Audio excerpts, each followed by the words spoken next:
नमस्कार दोस्तों, जय माता की, जय श्री राम। और मैं आपके बीच में जो अब कहना चाहता हूँ वो एक बात बड़ी गंभीर है और गंभीर विषय की तरह बताना चाहता हूँ।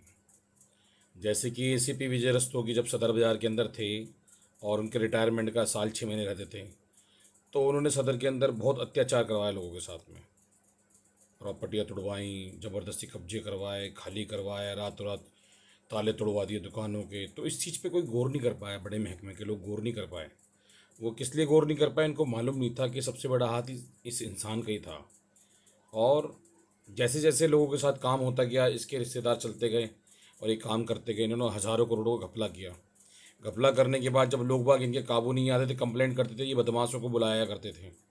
इलाके के जितने बदमाश होया करते थे उनको बुलाया करते थे। बुलाने के बाद उनसे कहा करते थे कि ऐसा नहीं ऐसा करना है, ऐसा नहीं ऐसा करना है, इसको ऐसा नहीं ऐसा। इन्होंने बड़े बाखूबी बड़े ध्यान से करते थे। और जब दुकानों के ताले तोड़े थे सदर नाला रोड पे, तो वो जमुना पार के बदमाश थे, कुछ बाड़े के बदमाश थे। तो इतना कुछ करने के बाद भी एसीपी के खिलाफ कोई कार्रवाई नहीं हुई, कोई कुछ नहीं हुआ। जो ये मैं वाक्य बता रहा हूँ आपको, सदर बाज़ार दिल्ली 6, सदर थाना पाड़गंज की बात है ये, दिल्ली 6। तो आप देखो कि गरीब आदमी कैसे जीता होगा इन लोगों के बीच में, अगर कोई पुलिस वाला करप्ट करता है। ये तो मैं पहला आदमी तो हूँ ही नहीं, या मैं पहला इंसान हूँ जो मैं बता रहा हूँ पुलिस वाले के खिलाफ कि पुलिस वाले ने ऐसा किया है। ऐसे कितने पुलिस वाले हैं जिन्होंने लोगों की ज़िंदगी ख़राब करी है। इसके लिए एक लंबी लड़ाई लड़ी जाएगी और लड़ने के लिए मैं तैयार हूँ। आप सब लोग भी तैयार हो जाओ, जितनी मेरी ऑडियंस है। आप सिर्फ मेरी सपोर्ट करना अंदर खाने। भाई हर किसी को अपना डर होता है, क्या करना होता, क्या नहीं करना होता। अभी हमारे फ़िलहाल हमारी गली के अंदर 20 साल की सज़ा काट के आए हैं। वो भी आतंक कर रही थी आने के बाद में, झगड़े ये वो। हमारे घर में पेट्रोल डाल रहे हैं, मिट्टी का तेल डाल रहे हैं, आग लगा रहे हैं, सब कुछ कर रहे हैं गली की बहन बेटी। क्यों? क्योंकि इन लोगों का रुतबा थाने पुलिस जेल से इनका कहते हैं ना, इनका जिगरा खुल गया है। इनका ऐसा जिगरा खुल गया कि कुछ भी कर सकते हैं। कोर्ट कचहरी को तो जेब में रख के घूमते जी ये लोग, कि हमसे कोई नहीं जीत पाया कोर्ट कचहरी के अंदर।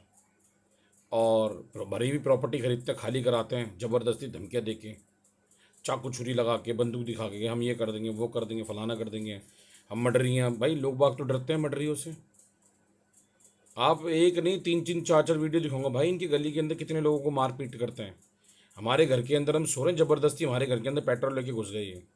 और जब इनके घर पे हम मतलब मैंने जब बदतमीजी करी, मैंने क्या कर रहे हो, तो अब ये कैमरे के आगे जाके खड़े हो गए। देखो जी, हम तो कैमरे के आगे खड़े हैं। अरे क्रिमिनल हो तुम, सबसे बड़े क्रिमिनल हो।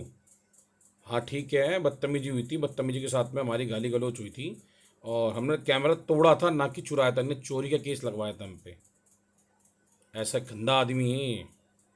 एसीपी के कहने से, अमित जुनेजा के कहने से, विक्की के कहने से, इन सब लोगों ने ऐसा ड्रामा कर रखा है। अब हम किससे कहें, क्या कहें। अरे वो हेमंत, उनने मेरे सगे ताऊ को चाकू से मार रखा था, मर गया था एकदम से मेरा ताऊ। मरने के बाद भी पता लगा कि वो जिंदा है, तो डॉक्टरों ने उनको बचा लिया। 92 के अंदर मारा था भाई। उसके बाद मेरे घर के नीचे आके मेरा हाथ तोड़ दिया, लेडी से भेजी गई मेरे घर के नीचे, मैं थाने में बंद किया गया, चौकी में बंद किया। मैं कहाँ तक किसी से क्या करूँगा। कोई कार्रवाई नहीं है, कोई सुनवाई नहीं है। देश के मुंह पे कानून के नाम पे लोगों के मुंह के लोगों के साथ में अत्याचार हो रहा है। वकीलों को करो, वकील नहीं आते हैं। इनके वकील भी रिश्तेदार हैं एसीपी के। तो ये कई लोग ऐसे ऐसे फंसा रहे हैं कि भाई हमें समझना बहुत मुश्किल है, नामुमकिन है। बच्चों को मारने की धमकी, बीवियों को किडनैप करने की धमकी, हमारे पे ऐसे ऐसे केस लगा दिए कि एलिगेशन लगा दिए। कोर्ट में जाते कोर्ट कहता है ये तो कोई केस ही नहीं बनता है, ये क्या करके लाओ सर। बस बना दिया, हमारी प्रॉपर्टियों को रोका जा रहा है सर। जजों से सेटिंग कर लेते हैं, हर कुछ कर लेते हैं। भाई पैसे वाले हज़ार हज़ार करोड़ के आदमी हैं, क्या जज पकड़े नहीं जाते हैं। बताओ किस किस लोगों के बारे में करो, पूरा का पूरा ही भ्रष्ट है। कोई सुनने वाले गरीब की कोई नहीं सुनता है। सिर्फ नेताओं की, बिजनेसमैनों की और गुंडे मवालों की सुनी जाती है, शरीफ आदमियों की कोई नहीं सुनता है। आप ये लोग अच्छी तरह जानते हो। अगर वीडियो देखते हो और समझते हो तो आज इतनी बड़ी बातें नहीं हो रही थी। आप सभी लोगों से ये है। और वो एक सुनील, वो झूठी झूठी गवाही तो घरों के लोगों को तोड़ रहा है। कितने लोगों ने भी घर खराब कर दिए, कितने लोगों को घर खाली करा दिए। कौन किससे क्या, कोई कुछ नहीं कह सकता है। बस यही है, जो अंधेरी गर्दी चौपट राजा वाली बातें हो रही हैं। आप सभी लोगों से बस एक ही विनती है कि प्लीज़ ज़्यादा से ज़्यादा लोगों को सपोर्ट करें, बताया जाए कि क्या हो रहा है देश के अंदर, क्या कानून की व्यवस्था के अंदर क्या दिक्कत है, वो भी दिल्ली के अंदर। बस धन्यवाद।